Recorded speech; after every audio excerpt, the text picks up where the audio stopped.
श्रेयान् स्वधर्मो विगुणः परधर्मात् सुनिष्ठितात् स्वधर्मे निधनं श्रेयः परधर्मो भयावहः सुमुखश्चैकदन्तश्च कपिलो गजकर्णकः लम्बोदरश्च विकटो विघ्नराजो विनायकः धूमकेतुर्गणाध्यक्षः फालचन्द्रो गजाननः वक्रतुण्डः शूर्पकर्णो हेरम्बस्कन्दपूर्वजः कलासङ्ख्यानि नामानि यः पठेत् शृणुयादपि विद्यारम्भे विवाहे च प्रवेशे निर्गमे तथा संग्रामे सर्वकार्येषु विघ्नस्तस्य न जायते गुरुर्ब्रह्मा गुरुर्विष्णुर्गुरुर्देवो महेश्वरः गुरुरेव परं ब्रह्म तस्मै श्रीगुरवे नमः वेदत्रयं कल्पसूत्रं सभाष्यं वेदयोपरः धृषणसुन्दरो रामस्तं वन्दे दीक्षितं गुरुं तिथेश्च श्रियमाप्नोति वारादायुष्यवर्धनं नक्षत्राद्धरते भावं योगाद्रोगनिवारणं करणात् कार्यसिद्धिश्च पञ्चाङ्गफलमुत्तमम्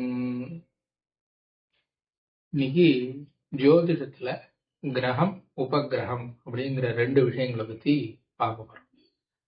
கிரகம்னு சொன்னா அது பிரசித்தம். சூரியன், சந்திரன், செவ்வாய், புதன், வியாழன், அதுதான் குருன்னு சொல்லப்படுறது.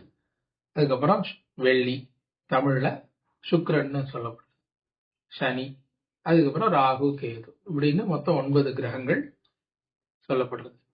இதே போலவே உபகிரகங்களும் சொல்லியிருக்கு. இதுல முதல்ல பிரசித்தமான கிரகங்களை பத்தி வரிசையா பார்ப்போம். இப்போ இந்த கிரகங்களை அதோட நமக்கு புலப்படுற தன்மையை வச்சுட்டு 4ஆ பிரிச்சுக்கலாம். ஒண்ணு முதல்ல சூரியன். இந்த சூரியனை பொறுத்த வரைக்கும் அவர் தானே ஒளிரக்கூடிய ஒரு கிரகம். அந்த கிரகம் இருக்குங்கிறத தெரிவிக்கிறதுக்கு இன்னொரு கிரகத்தோட ஹெல்ப் தேவையில்லை. அந்த கிரகமே ஒளிரக்கூடிய கிரகமா இருக்கு. அதுதான் இருக்கிறதுல இப்ப வான்வெளியில இப்ப இந்த நவகிரக கூட்டத்துல இப்ப இந்த சோலார் சிஸ்டம்னு சொன்னா சூரியனை மையப்படுத்தி தான் இது எல்லாமே இயங்குது. அப்போ இதுல ஒளியை வெளிப்படுத்தக்கூடிய ஒன்னா சூரியன் தான் இருக்கு. இப்ப அடுத்து அதனால இங்க சூரியன் தானா ஜொலிக்கக்கூடியவர். மற்ற கிரகங்கள் இருக்குன்னு நமக்கு கண்ணுக்கு புலப்பட செய்யறதும் இந்த சூரியன் தான். ரெண்டாவது சந்திரன். இந்த சந்திரனை பொறுத்த வரைக்கும் அவர் தானா ஒளிரக்கூடியவர் அல்ல, ஆனா சூரியனோட ஒளியை வாங்கி பிரதிபலிக்கக்கூடிய தன்மையை உடையவர். இப்ப பிரதிபலிக்கக்கூடிய தன்மையை உடையவர்னா அவருக்கு எப்படி அந்த திறன் இருக்கு அப்படிங்கறத பத்தி வேத பாஷ்யத்துல சொல்லப்படுறது.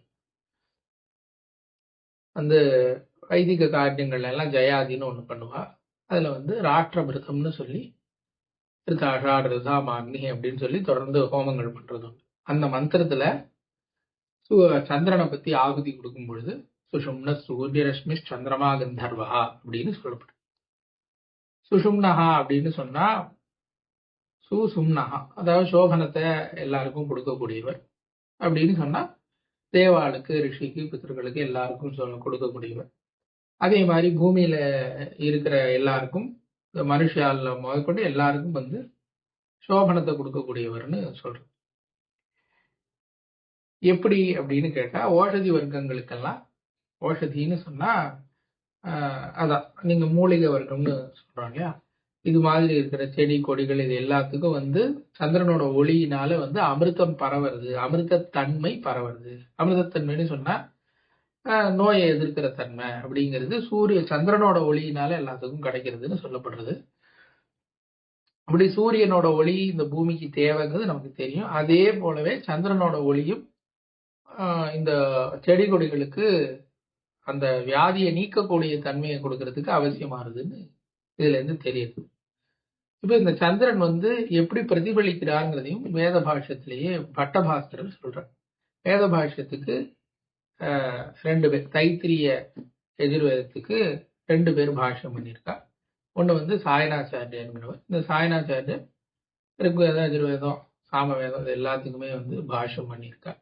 இன்னும் சில கிரந்தங்களையும் தாதுவர்த்தி எல்லாம் எழுதியிருக்கு. பட்டபாஸ்கரங்கிறது தைத்திரியத்துக்கு பாஷ்யம் பண்ணியிருக்கு.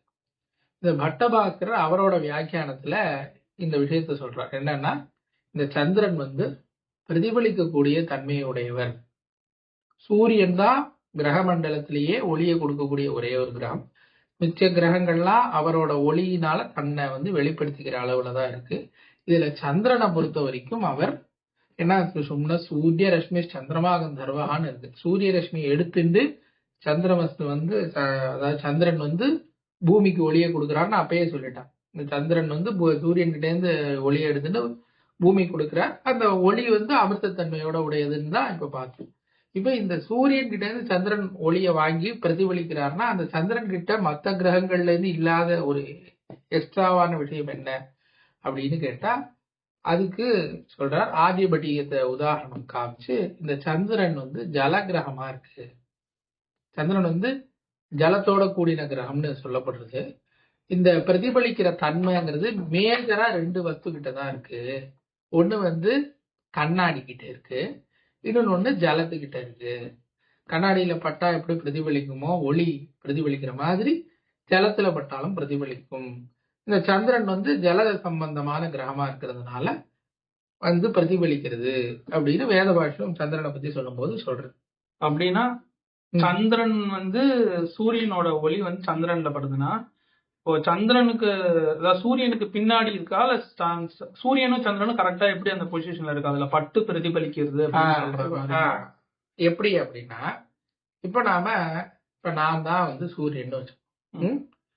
இப்போ இந்த இடத்துல ஒரு கண்ணாடி இருக்கு அப்படின்னா இப்போ என்னோட ஒளி இந்த இடத்துல பட்டது எனக்கு இந்த டைரக்ஷன்ல வந்ததுன்னா என் ஒளி இதுல பட்டு உங்க மேல வந்து பட வாய்ப்பு. இப்ப இதுவே எனக்கு நேரா இந்த சந்திரன் வந்துருச்சுன்னு வச்சோம், அப்ப என்ன ஆகும்? ஒளிப்படாது. ஆக்சுவலா ஒளிப்படும், என் பின்னாடி கையில பட்டுக்கிட்டு இருக்கும், முன்னாடி படாது. அதாவது பூமிக்கு ஒளிய சந்திரனால வழங்க முடியாத சூழல்ல இருக்கும். ஆனா சந்திரனோட ஒளி வந்து பின்னாடி பட்டுக்கிட்டு. சந்திரன் நகர்றாரா நகர்றது இல்லையா? சந்திரன் எந்த ரீதியாவும் சரி, ஜோதிஷ ரீதியாவும் சரி இன்னைக்கு இருக்கிற, ஏன்னா ஒரு சின்ன வித்தியாசம் என்னன்னா நம்மோட ஜோதிஷாஸ்திர ரீதியா பூமி வந்து நகரல, பூமி நிலையா இருக்கிறது. வந்து சந்திர சூரிய கிரகம் முதற்கொண்டு நகர்றதுன்னு சொல்றது. இந்த விஞ்ஞானம் என்ன சொல்றது? சூரியன் நிலையா இருக்கு, பூமி சுத்தி வருது அப்படின்னு சொல்றது. அதுல கிரகங்களோட வரிசையிலையும் மாறுதல் இருக்கு. இது எப்படி இருந்தாலும் சந்திரன் நகர்றதுங்கிற உண்மை வந்து எல்லாத்துக்கும் பொதுதான். எல்லா இடத்துலயுமே சந்திரன் நகர்றதுன்னு தான் சொல்லப்படும். இப்போ இந்த சந்திரனுக்கு வந்து இப்ப சந்திரன் கண்ணாடி மாதிரினா சூரியனோட ஒளியை வாங்கிக்க கூடிய நிலைமையில சந்திரன் இருந்தா ஆட்டோமேட்டிக்கா அந்த பிரதிபலிப்பு நமக்கு தெரியுது. இப்ப இதுவே வந்து சூரியன் நடுப்புற பூமி, அந்த பக்கம் சந்திரன் இருந்தா அதுதான் வந்து பௌர்ணமி. அப்போ சூரியனோட ஒளி சந்திரனை போய் சேராம பூமி நடுவுல தடுக்குதா? அப்படி தடுக்கிறதுக்கு பேர் கிரகணம். நம்ம நினைக்கிற மாதிரி பூமி நேரா இல்ல. அதாவது பூமியோட சுழற்சி முறையும் சந்திரனோட சுழற்சி முறையும் சூரியன் அங்கேயே இருக்குன்னு வச்சு, இப்ப நவீன கணிதம் புரியறதுக்கு அப்படியே வச்சு அப்புறம் அது பின்னாடி இருக்கிற காரணத்தை விளங்கிடும். இப்ப முதல்ல சூரியன் இருக்குன்னு, இப்ப பூமி இப்படி இருக்கு, சந்திரன் இப்படி சுத்தல. பூமி இப்படி சாஞ்சிருக்கு, சந்திரன் இப்படி சுத்திட்டு இருக்கு. அதனால மேல மாதிரி அதாவது ஒரே ஆக்சிஸா அதாவது நேரா இப்படி சுத்தல. பூமியே முதல்ல நேரா இல்ல, அதுவே வந்து 24 டிகிரி சொச்சம் சாஞ்சிருக்கு. அது ஒரு பக்கம் இருக்கட்டும், அது வட்டத்துல என்ன சாஞ்சாலும் தெரியாது. ஆனா சந்திரன் சுத்துறதுங்கிறது கிட்டத்தட்ட வந்து ஒரு ஜாங்கிரி மாதிரி, அது ஒரு விதமா சொல்றது. அதுவே சுத்திக்கிட்டு இங்கேக்கு இங்கே இப்படி சொல்றது. அதனால எப்போ ஒரு சமயம் பூமி வந்து பூமியோட நிழல் வந்து சந்திரன் மேல விழற மாதிரி நீ கேட்ட மாதிரி ஒரு பொசிஷன் வந்து அது பேரு கிரகணம். அதுதான் கிரகணம். இப்போ அப்படின்னா இப்போ சூரியன்ல வந்து சூரியன்ல இருந்து ஒளி சந்திரன்ல படுது. இப்ப ராத்திரி நம்மளுக்கு தெரியறது வந்து அந்த அந்த ஒளி வந்து நம்மளுக்கு ரிஃப்ளெக்ட் ஆகி தெரியுது. ஆமா ஆமா, அதான் நடக்குது. சூரியன் எந்த இடத்துல இப்ப நிறைய பேர் சொல்லுவாங்க சூரியோதயம்னு வந்து சொல்ல முடியாது, சூரியன் எப்போதுமே உச்சிதான் இருக்குன்னு. இத பாத்ம புராணமும் சொல்றது. சூரியன் அஸ்தமனமாவே ஆறது இல்ல, சூரியன் உதிக்கிறதும் இல்ல, அஸ்தமனமும் ஆறது இல்ல. நம்ம விவகாரத்துக்காக அதை சொல்றோம்னு பாத்ம புராணம் சொல்றது. அதாவது பயன்பாடுன்னு ஒண்ணு இருக்கு, செயல்பாடுன்னு ஒண்ணு இருக்கு. நாம வந்து என்னன்னா நம்ம பயன்பாட்டு முறையை தான் பெரும்பாலும் வந்து மதிக்கிறோம், நிறைய உபயோகப்படுத்திக்கிறோம். அந்த எக்ஸாக்ட் உண்மை இருக்கு பாரு, அது வந்து தேவைப்படும் போது தேவைப்பட்ட இடத்துல மட்டும்தான் அதை பத்தி பேசும். இந்த உதயாஸ்தமன விஷயமே தெரியாத எனக்கு சூரியன் உதிக்குது மறையுதுங்க கிரகங்கள்லாம் மேல இருக்குங்கிற சொன்னவாளுக்கு சூரியோதயம் உண்மை எக்ஸாக்டா சூரிய உதயம்னு சொல்றது நமக்கு தான் உதிக்குது சூரியன் மறையலங்கிற விஷயம் தெரியாதா என்ன. ஆனா அவங்க வந்து அது வந்து டெக்னிக்கல் டேர்ம் பேசுற இடத்துல மட்டும் பேசுவோம். மிச்ச இடத்துல வந்து அது உதயம்னு சொன்னாதான் மிச்ச கணிதத்துக்கெல்லாம் சௌகரியப்படும்னு சொல்றாங்க. இப்ப எதுக்காக சொல்ல வந்து இந்த சந்திரனுக்கு ஒளி எங்கேயிருந்து கிடைக்குதுன்னா இப்ப சூரியன் தான் ஏது மறையிறார். சூரியன் 24 ஹவர்ஸ் சர்வீஸ் கொடுத்துக்கிட்டே இருக்கு. நமக்கு அந்த பொசிஷன் வரும்போது நமக்கு வந்து சூரியன் மறையிறதும் சந்திரன் தெரியறதும் அப்படின்னு. அப்ப சந்திரனோட எந்த பக்கத்துல இருந்து எந்த முன்னாடி பின்னாடில இருந்தும் ஒளி ரிஃப்ளெக்ட் ஆகுது. ஆனா ஒரு சைடுல இருந்து இன்னொரு சைடுக்கு ஆகல. ஆமா, அதையும் சொல்ற. இப்ப முன்பக்கம் பட்டது பின்பக்கம் வராது. அதுதான் கோலாத்தியாயத்துல சொல்ற அந்த உதாரணத்தையும் சொல்றாரு வேத பாஷ்யத்துல. கிரகங்களோட நிழல் கிரகங்கள்லயே விழுந்துருது. கிரகங்களோட நிழல் பூமியில விழுந்ததுன்னா பூமி ஒரு இடம் இருட்டா போயிடும். ஆமா இல்லையா? ஒரு இடத்தையும் இருட்டாக்கணும்ல. நிழல்னா ஒளி இல்லாமல் இருட்டாக்குறதுங்கிறது வேற. இருட்டே ஆகணும் இல்ல, மேகம் மறைச்சு வர மாதிரி ஒண்ணு நடக்கும். அதுக்கு அப்ப என்ன சொல்றான்னா பெரும்பாலும் சந்திரன் விஷயம் சூரியனுக்கும் அது கிரகணத்தை தனியா ஒரு தடவை சொல்றேன். இப்ப மற்ற கிரகங்களை எல்லாம் எடுத்துப்போம். அந்த கிரகங்கள்லாம் பூமிக்கு வந்து குறுக்க வருது அது மாதிரி ஏதாவது நடந்ததுன்னா கூட அதோட தூரம் முதலான காரணம் அது ஒரு பக்கம் இருக்கு. தூரம் தான் காரணம் மேக்சிமம். பூமி சூரியன் இருக்கார், அதுக்கப்புறம் இருக்கிற ஒரு கிரகங்களோட தூரத்தினால இப்ப எக்ஸாக்டா பூமிக்கும் சூரியனுக்கும் நடுப்புறன்னு இல்ல, இந்த கிரகம் எல்லாமே தொடர்ந்து நகர்ந்துகிட்டே இருக்கு. ஆனா ஒரு குறிப்பிட்ட பொசிஷன்லயே நகர்ந்துட்டு இருக்கு. அந்த கிரகத்தோட டிஸ்டன்ஸ்ல நகராம அந்த ஒரு டிஸ்டன்ஸ் மெயின்டைன் பண்ணிக்கிட்டு அந்த நவுற ரவுண்ட் மாதிரி சுத்தின்னு இருக்கு. இப்ப இப்படியேதான் ஜோதிஷத்திலயும் சொல்லியிருக்காங்க. ஆமா, இப்படியேதான். இதோட வரிசையில மாற்றங்கள் இருக்கு. முதல்ல என்ன கிரகம் இருக்கு, ரெண்டாவது வந்து சூரியன் இருக்கா. சூரியனுக்கு சமீபத்துல சுக்கிரபுதாதி கிரகங்களை வந்து நவீனம் சொல்றது, அங்க சொல்றதுல இருந்து கொஞ்சம் வித்தியாசம் இருக்கு. அது அங்க அப்படிதான் சொல்லுதுங்கிறத விட அதான் சொன்னேன் அந்த செயல்பாடு பயன்பாடுன்னு வித்தியாசம் இருக்குன்னு. அது நம்ம என்ன காரணத்துக்காக அப்படி எடுத்துக்கிறோங்கிறதும் டிஸ்கஸ் பண்ணணும். அதை பத்தி அந்த பிரகரணத்தை விளக்கும் போது அவங்க நல்லா புரியும். இந்த கிரகங்களும் 9 கிரகம் அப்படி அதுக்காக கேட்கல. இப்போ நம்ம ஜோதிஷத்துல இருந்து கிரகங்கள் பத்தி என்ன சொல்லியிருக்கு அப்படிங்கறத பாத்துக்கிட்டு இருக்கும் போது அப்ப கிரகத்தை பத்தி எந்த அளவுக்கு விவரம் இருக்கு. அதாவது இப்ப கிரகம் அப்படின்னா இப்ப சூரியன் வந்து இந்த பலனை கொடுக்கக்கூடியவர் அப்படின்னு நம்ம பேச போறோம் அடுத்தது. இப்ப இதே கிரகத்தை பத்தி ஆனா கிரகத்தோட பொசிஷன் எப்படி இருக்கு, அதோட தன்மை எப்படி இருக்குன்னு அப்படியும் இருக்கு. அதோட இப்ப சொன்ன இந்த முதல்ல இந்த ஜலகிரகமா இருக்கு இதுவா இருக்குன்னு சொன்னது எல்லாமே அதோட தன்மை எப்படி இருக்குங்க அப்படிங்கிறது. அது வந்து ஒரு பௌத்திகமா அது எப்படி இருக்குங்கிறது கேள்வி புரியுது. பிசிக்கலா அது எப்படி இருக்குங்கிற கேள்வி. அப்படியும் முதல்ல நம்ம அதையும் அடிப்படையா வச்சுட்டுதான் அந்த பலனுக்கும் வரும்.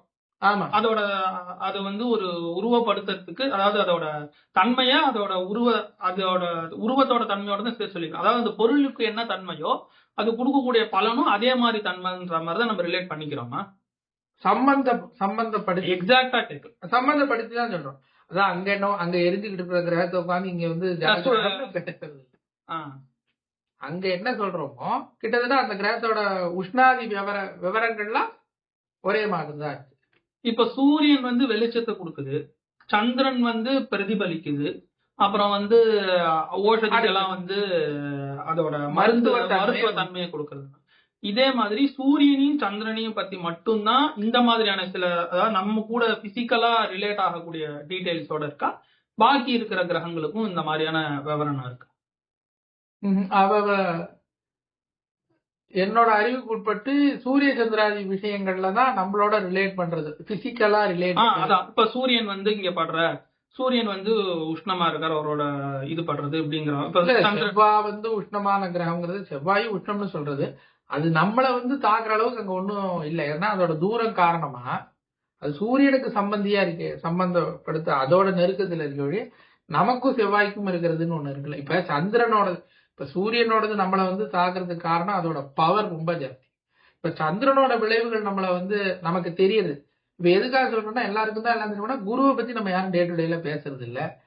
சரி, அப்போ சந்திரன் வந்து சமீபத்துல இருக்கிறதுனால நமக்கு தெரியுது. இப்ப அப்படின்னா இப்போ வந்து ஒருத்தருக்கு ஒரு விஷயத்த சொல்றோம். இப்ப நம்ம படிக்கிறதெல்லாம் சொல்லி இருக்கிற விஷயங்கள். இப்போ ஒரு விஷயத்த பேசுறவங்க போது அவங்க டே டு டேல ரொம்ப ரிலேட்டட் ஆனது வந்து இன்னும் டெப்தா போய் அந்த விஷயத்த சொல்லியிருக்காங்க. டே டு டேல நம்மளுக்கு அதை பத்தின பெருசா ரிலேட் ஆகாத விஷயங்களை பத்தி கணித ரீதியா சொல்லியிருக்காங்க. கணித ரீதியா சொல்லியிருக்காங்க. ரெண்டாவது அதை எக்ஸ்பிளைன் பண்ணா நமக்கு ஹெவியா புரியாது, வேற இருக்கு. அதான் நம்ம என்ன இந்த புரிஞ்சுக்கிறதுல என்ன ஒரு பிரச்சனை இருக்கு அப்படின்னா, சொல்லப்படலை அப்படின்னு ஒரு விஷயத்த முடிவு பண்றது ரொம்ப கஷ்டம். இருக்குன்னு ஈஸியா பிரபலமா இருக்குன்னு வச்சுக்கலாம். பிரசித்தமா இருக்கு. இப்ப இந்த சொன்ன விஷயம் நிறைய பேருக்கு தெரிஞ்சிருக்கு. இப்படிதான் நிறைய இடத்துல இதை பத்தி பேசியிருக்காங்க. நிறைய இடத்துல பேசியிருக்கு. ஆனா அது இப்ப ஒரு விஷயம் இருக்கான்னு கேட்டா டக்குன்னு பதில் சொல்லலாம். கம்பேரிட்டிவ். ஏன்னா இருக்கு, இங்க ஒரு இடத்துல இருக்குனாலும் இருக்குதான், 100 இடத்துல இருக்குனாலும் இருக்குதான். ஆனா அது இல்லையா அப்படின்னு கேட்டா என்னைக்கு இருக்குங்கிறது நமக்கு. இப்ப ஜோதிஷம் படிக்கிறவங்க வந்து இந்த மாதிரி இன்ஃபர்மேஷன்ஸையும் தெரிஞ்சுக்க வேண்டியது அவசியமா? நிச்சயமா தெரிஞ்சு. கணித ரீதியான அபிப்பிராயம் வந்து நிச்சயமா ஜோதிஷனுக்கு இருக்கணும். இல்ல இப்ப சொன்னதுல கணிதம் இல்லையா அதோட, அது என்ன சொல்றது, இதோட அவுட்புட் தானே, கணிதத்தோட அவுட்புட் தான். நமக்கு இதெல்லாம் தெரியாது. ஏதோ ஒரு இடத்துல கணித சம்பந்தம். இப்ப இந்த கணக்கு இப்படி எல்லாம் இது நகர்றதுன்னு சொல்றதோட அடிப்படையில தான் அந்த கணக்கும் அமைஞ்சிருக்கு. கணக்கு பலன் ரெண்டுத்துக்குமே. இப்ப நான் சொன்னேனே, இது வேத பாஷை விளக்குறதுங்கிறது மட்டும் இல்ல, ஜாதக பாரிஜாதம்ங்கிற பல ஜோதிஷ கிரந்தமும் இதை விளக்குது. நான் உதாரணத்துக்கு வேத பாஷ்யத்துல இருக்குன்னு கொஞ்சம் ரொம்ப பின்னாடி இருக்குங்க. ஏன்னா ஜாதக பாரிஜாதத்தோட காலத்தை நீங்க கம்மி பண்ணி சொல்லலாம், வேத பாஷ்யத்தோட காலத்தை அப்படி சொல்ல முடியாது. அதுக்காக அதோட தொன்மையை வளர்க்கறதுக்காக வேத பாஷ்யத்துல இருந்து எடுத்துன்னு இருக்குங்கிறத சொன்னேன். பல ஜோதிஷ ரீதியாவும் இது கொஞ்சம் தெரிஞ்சுக்க வேண்டியது அவசியம் தான். அப்படின்னா என்னன்னா, நீங்க பலனை சொல்லும் போது உங்களுக்கு கொஞ்சம் இதுவா இருக்கும். அதாவது சூரியனோட சுயம் பிரகாசத்தும் ஜாதகனுக்கு உபயோகப்படலாம். சந்திரனோட டிபெண்ட், பட் அதை வந்து வெளிப்படுத்துற தன்மை வந்து சந்திரன் கிட்ட இருந்து இருக்கு. இப்படின்னு பலனை ஊகம் பண்ணிக்கிறதுக்கும் இந்த கிரகங்களை புரிஞ்சுக்கணும். அதாவது மேஷம்னு ஒரு ராசிய சொல்லி பலனை அவ விவரிக்கிறா அப்படின்னா, அவ சும்மா மேஷம்னு அதுக்கு பேர் வைக்கல. அத வந்து நிறைய பேர் வந்து தப்பா புரிஞ்சுக்கிறாங்க. இங்க இருந்து பார்க்கும்போது மேஷமா இருக்குங்கிற ஒரே ஒரு காரணத்தை வச்சுன்னு மேஷ ராசின்னு நீங்க மேஷ ராசியை புரிஞ்சுக்கணும் அப்படின்னு சொன்னா, ஆட்டு பின்னாடி ஒரு மாசம் 2 மாசம் சுத்தினாலே உங்களுக்கு மேஷராசி அனுபவமே கிடைக்கிற அளவுக்கு இதோட ஜனன காலத்துக்கும் அந்த ராசிக்கும் ஒரு நல்ல தொடர்பு இருக்கு. இது எதேர்ச்சியாவோ ஏதோ ஒரே ஒரு ஆஸ்பெக்ட வச்சோ முடிவு பண்ணப்பட்டதுங்கிற கருத்து ஏற்க முடியாது. புரியுதுல்ல? இன்னைக்கு நாம வந்து சாம்பிள் முதலான மெத்தடை வச்சு ரிசர்ச்னு ஒண்ணு சொல்றோம் அப்படின்னா, அன்னைக்கும் அவைகள் நடந்துக்குதான் இருக்கு. ஏன்னா எந்த காலத்திலுமே யாரோ ஒருத்தர் சொன்னான்னா மறுநாள் காலையில ஆஹா நீங்க சொல்லிட்டேன்னு காலில் விழுவாங்க. எல்லா காலத்திலயும் அந்த காலத்திய அறிஞர்கள் அதை எதிர்க்கத்தான் செய்வாங்க. நிச்சயமா ஒரு யுத்தம் நடக்கத்தான் செய்யும், இயல்பு தானே. எனக்கு புரிய வைன்னு ஒருத்தர் கேட்க, அட்லீஸ்ட் நீ தப்புன்னு சொல்லுவாங்க, இல்லைன்னா எனக்கு புரிய வைமாங்க. ஏதோ ஒரு டிஃபிகல்ட், ரொம்ப சுலபமா அதை ஏமாத்தி யாருக்கிட்டையும் கொண்டு சேர்க்க முடியாத ஒரு நிர்பந்தம், அதை யார் வெளியிடறானோ அவனுக்கு இருக்கதான் செய்யும். ஸோ எல்லா காலத்திலையும் பரீட்சிக்கிறதும் ரிசர்ச் பண்றதுங்கிற முறையும் எல்லா காலத்திலையும் இருக்கும். அதோட தன்மை இன்னைக்கு நிறைய சாம்பிள் கிடைச்சா அது உண்மைன்னு நீங்க ஒத்துக்கலாம், அன்னைக்கு வேற விதமா இருந்திருக்கலாம். ஸோ இந்த மெத்தடு மாறி இருக்குமே வழிய, ஆனா ரிசர்ச் பண்ணாம ஒரு விஷயம் புஸ்தகத்துல ஏறிச்சு அப்படின்னு சொல்றது வந்து அது முறையில் ஏதோ நமக்கு அப்படின்னா அது ஒரே ஒரு புத்தகத்துல மட்டும்தான் வந்து, எல்லா புக்லயுமே வந்திருக்காரு. ஒவ்வொரு புக்கு எழுதினவங்க வேற வேற. அந்த காலத்துல கருத்து சுதந்திரமும் ஜாஸ்தி. அதாவது என்னன்னா கண்டனம் பண்ணுவான். கருத்து சுதந்திரம் என்னன்னா, ஒரு இடத்துல எழுதியிருக்கான்னா இவன் எழுதினது தப்புன்னு பதிலுக்கு பேசுறது கிடையாது, பதிலுக்கு புஸ்தகமே எழுதுவாங்க உட்காந்து. இந்த இடமெல்லாம் சொல்லியிருக்கு, இந்த இடமெல்லாம் சரியில்லை அப்படின்னு கண்டிச்சு முழு புஸ்தகமும் எழுதுற ஒரு வழக்கம் அந்த காலத்துல இருந்திருக்கு. முழு புக்கே எழுதுவாங்க. இவ வந்து அது என்ன விஷயம் கண்டனம்னு போக வேண்டாம், ஒரு விஷயத்த சொல்லி கண்டனம் பண்ணா அதுக்கு ஒரு புக் எழுதுவோம். அந்த கண்டனத்துக்கு கண்டனம்னு இன்னொரு புஸ்தகம் எழுதுற அளவுக்கு திருடமா இருந்தோம். அதனால அறிவார்ந்துதான் இந்த சமூகம் எல்லாத்தையும் பண்ணியிருக்க வழிய வெறும் ஒரு ஏதோ சொன்னா எவன் வேணாலும் கேட்டுமான்னு நிரூபிக்க முடியல. அதான் இப்ப இந்த ஜோதிஷத்து ரீதியா சொல்ற விஷயங்கள் வந்து ஏதோ ஒரு உருட்டாம்போக்குல சொல்லல. அது அது சரியா தப்பாங்கிறது அடுத்த கேள்வியா இருந்தாலும் இது ஒரு நல்ல ஒரு ஸ்ட்ரக்சரா தான் ஒரு எல்லாத்துக்கும் ஒரு பின்னாடி ஒரு காரணத்தோட தான் நம்மளுக்கு இந்த விஷயங்கள் கடத்தப்பட்டு. இப்ப நம்ம வந்து இது சந்திரன் விஷயத்துக்கே வந்துருவோம். இப்ப சந்திரன் வந்து ஸ்வயம் பிரகாசத்துவம் கிடையாதுன்னு பார்த்துட்டோம். இப்ப சந்திரன் வந்து பிரதிபலிக்கிற தன்மை இருக்குன்னு பார்த்தோம். அதுக்கு காரணத்தையும் பார்த்தோம். சூரியன் ஒரு லைட்டா இருந்தா ஒரு சந்திரனை நீங்க ஒரு கண்ணாடி மாதிரி நினைச்சுட்டா இங்க பிரதிபலிச்சுட்டே வருவார். எப்ப வந்து சந்திரன் வந்து பூமிக்கும் இதுக்கும் நடுப்புற வர மாதிரி ஒரு சூழல் வருதோ கிட்டத்தட்ட அதுதான் நம்ம அமாவாசை சொல்றோம். அமாவாசை போது கரெக்டா என்ன நடக்குது? சூரியனுக்கும் பூமிக்கும் நடுப்புற சந்திரன் வந்துடும். அப்ப சூரியனோட சந்திரனோட சூரியனுக்கு அடுத்து சந்திரன், சந்திரனுக்கு அடுத்து பூமி. அப்ப அதனால என்ன ஆகும்னா ஒளியை கடத்த முடியாது. அப்பதான் அந்த சந்திரனோட ஒரு பகுதியில இருந்து பின்பக்கம் வராது ஒளி. அந்த பக்கம் வந்து வந்துடும். இந்த அதாவது சந்திரன் அந்த பக்கமா பிரதிபலிப்பார். அங்க ஏதாவது கிரகம் இருந்து ஏதாவது வச்சு பார்த்தா தெரியும். நம்ம பக்கம் சந்திரன் தெரிய மாட்டேன். சரி, அப்படின்னா இப்போ இன்னைக்கு அமாவாசைங்கும் போது பூமியில இருக்கிற எல்லா இடத்துலயுமே அன்னைக்கு சந்திரன் தெரியாதா? இப்போ இந்த டைம் ஓகே, பூமியில இருக்கிற எந்த இடத்துலயுமே சந்திரன் தெரியாதா? எந்த இடத்துலயுமே சந்திரன் தெரியும். எந்த இடத்துலயுமே தெரியாது. மேபி கொஞ்சம், அதாவது 1 டிகிரி ரொம்ப ஜாஸ்தி, ரொம்ப சின்னதா. இப்ப நம்மளுக்கு மேக்ஸிமம் 24 ஹவர்ஸ் தான் டைம் ஜோன் டிஃபரன்ஸ் இருக்கு. ஆமா ஆமா. அப்ப அதனால அமாவாசைக்கும் சதுர்தசிக்கும் பெரிய வித்தியாசம். சந்திரன் தெரிஞ்சா கண்ணுக்கு தெரிய மாட்டேன். சந்திரனோட வியூ பாயிண்ட் கொஞ்சம் வித்தியாசப்படும். ஏன்னா சன்செட் எப்படியோ மூணோட விஷயங்களும் அப்படித்தான். ஆனா இந்த விஷயம் வந்து சந்திரன் உதிக்கிறது மறைய தொடர்பானது இல்ல, அவர் கண்ணுக்கு தெரியறது தொடர்பானது. அது பொதுவா தெரியாது. அதனாலதான் கிரகணம் ஒரு ஊர்லயும் இன்னொரு ஊர்ல இல்லாமையும் இருக்கு. அது பூமியினால நடக்கிறதுனால. சந்திர கிரகண விஷயத்துக்கும் சூரிய கிரகண விஷயத்துக்கும் வித்தியாசம் இருக்கு. சந்திர கிரகண விஷயத்துல உலகம் முழுக்க பொதுமையா ஒன்னேதான் இருக்கும். உலகத்துக்கே ஒரு நாள் தான் சந்திர கிரகணமா இருக்கும். சந்திர கிரகணம் இருக்கும். ஆனா அதோட விஷயம் என்னன்னா, நமக்கு வந்து சாஸ்திர ரீதியா எப்படின்னா, சந்திரன் தெரியறதுக்கு வாய்ப்புள்ளதான ராத்திரி காலத்துல சந்திரன் தெரியாம போடும். பௌர்ணமி அன்னைக்கு தெரியாம போடும். பௌர்ணமி அன்னைக்கு தெரியாம போகணுங்கிறது. ஆமா, பௌர்ணமி அன்னைக்கு தான் அது நடக்குது, அதனால அது இருக்கட்டும். ஆனா என்னன்னா ராத்திரியில தான் அந்த காலையில தெரியாம போச்சுன்னா அவர் தான் எப்போதுமே தெரிய மாட்டாரு. இப்ப தெரியலன்னா அப்போ அதனாலதான் இன்னைக்கு ஒரு ஊர்ல வந்து சந்திர கிரகணம் உண்டு, ஒரு ஊர். அதோட காரணம் இந்த மறைக்கிற அந்த நிகழ்வு வந்து காலையில சமயத்துல நடந்துருச்சுன்னா அது நடக்குது. உலகத்துக்கே பொதுவா ஒன்னாதான் இருக்கு. நம்மளுக்கு அப்ப சந்திரனே வராது. அது உதய காலத்துல, அதாவது காலையில 6 மணில இருந்து 6 மணிக்குள்ள இருக்கிறதுனால நீங்க அது கிரகணம்னு எடுத்துக்க. அதாவது நம்மளை பொறுத்த வரைக்கும் அந்த இல்லாமையே பார்க்கணும். அன்னைக்கு நம்மளுக்கு தெரியணும் அது அந்த சந்திரன் இல்லாம போறத நம்ம பார்க்கணும். அன்னைக்கு அதுக்கு வாய்ப்பு இருக்காது இல்ல, இல்லாம போக மாட்டாரு. அந்த மரபை நம்ம பார்க்கணும், நமக்கு தெரியணும். அதுதான் சந்திர கிரகண அனுஷ்டானங்கிறது. அது நமக்கு தெரியாத பொழுது அதை பத்தி நமக்கு சூரியன் விஷயத்துல மாறும். சூரியன் விஷயத்துல உலகத்தையே ஒரு இதுன்னு சொல்ல முடியாது. ஆமா, சூரியனை மறைக்கணும்னா அது அதோட கிரகணத்தை தனியா பார்த்து. ஆமா, கிரகணத்தை தனியா பார்க்கும். இப்போதைக்கு கேட்ட கேள்வி ரிலேட்டிவ், அதாவது சம்பந்தம் இல்லாம இல்லை. சந்திரன் சொல்லியாச்சுன்னா சந்திரன் ஒளி கொடுக்குறாருன்னா ஒளி கொடுக்காத ஒரு சமயம் என்னங்கிற கேள்வி நியாயமானதான். ஆனா அது கிரகண டாபிக் போனா அது ரொம்ப இதுவாயிடும். இப்போ இது கோலாத்தியாயத்துல சொன்னதா சொல்றது என்னன்னா, கிரகங்களோட சாயை பூமி மேல விழறது இல்லைன்னு தெளிவா சொல்றேன். ஒரு ஒரு ஒரு சந்திரன் சூரியன் இருக்கா, சூரியனுக்கு பூமிக்கு நடுப்புற சந்திரன் தான் வரணும்னு இல்லை. எந்த கிரகம் வந்தாலும் அதோட சாய, அதோட நிழல் வந்து பூமியில விழணும்ல.